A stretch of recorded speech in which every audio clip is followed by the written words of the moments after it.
C'est entre une abbaye du XIIe siècle et un phare que nous avons rendez-vous aujourd'hui. Nous sommes à Plouronvelin dans le Finistère où nous attend Nolwenn Cor. Au menu, une recette de saison simple et surprenante, une dorade en papillote. C'est vraiment une recette à garder parce que vous pouvez épater les gens et en plus c'est très très bon pour la santé. À la maison, vous pouvez évidemment utiliser du papier aluminium.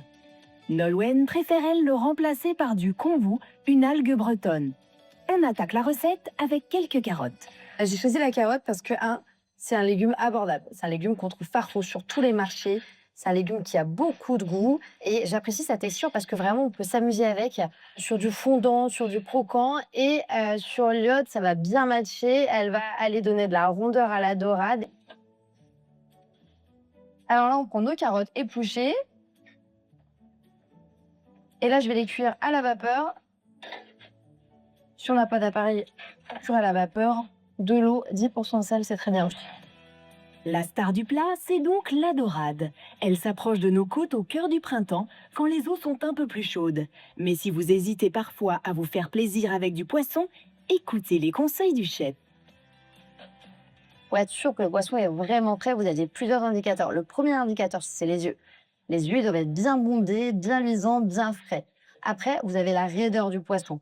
Le poisson doit être vraiment raide quand il est entier. Vous avez aussi les ouïes. Il faut soulever les ouïes, il faut regarder, demander aux poissonniers de le faire. Si elles sont marron brun, c'est pas bon du tout. Il faut vraiment qu'on soit sur le rouge, le bordeaux vif. On va aller suivre le sens de notre poisson, prendre des petits morceaux, en toute simplicité. La dorade est un petit peu comme des pétales, elles se superposent les unes aux autres. En cuisine, c'est ce qu'on appelle une découpe tartare. Voilà. Nolwenn a tout appris à l'Institut Bocuse à Lyon en 2008, puis entre autres aux côtés de deux Bretons, Christian Lesquer à Paris et Jean-Luc Lourd qui officie en Corse.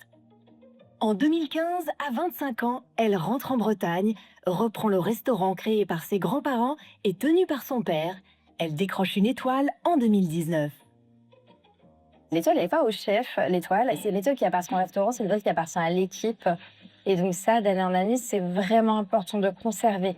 C'est pas le travail d'une personne, c'est le travail de tout un groupe de personnes. Et donc valoriser ce travail-là, à l'heure actuelle, pour nous, c'est vraiment essentiel. Et puis tant qu'elle continuera de briller au-dessus de nos têtes à tous à la Pointe Saint-Mathieu, ce sera magnifique.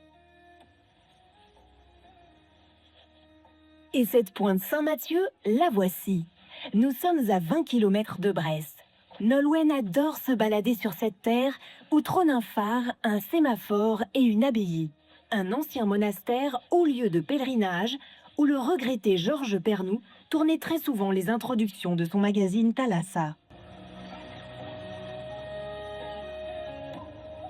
C'est un lieu qui est magique, c'est le lieu déjà où j'ai grandi, ça a été mon terrain de jeu pendant toute mon enfance. C'est vraiment toute l'harmonie du lieu et tout l'esprit du lieu, d'être au bout du monde, d'être sur cette pointe, d'être isolé. Je trouve que ça a un côté mystique. Ça peut que m'influencer et c'est pour ça que la cuisine, elle est assez, elle va assez droit au but chez moi.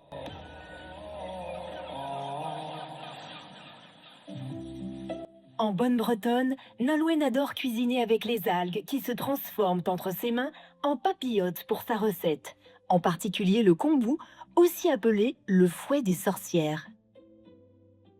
Le kombu, ça fait partie de la famille des laminaires. Et ici, il y en a énormément sur les champs marins. On a une petite série d'îles en face, entre Molène, Béniguet. Et on a des grandes plantes de kombu sur les champs marins en face. Donc vraiment, je récupère tous mes morceaux de poisson comme ça. Et je viens l'enrober de la plus simple des manières possibles. Il ne reste plus qu'à mettre au four à 160 degrés pendant 5 minutes.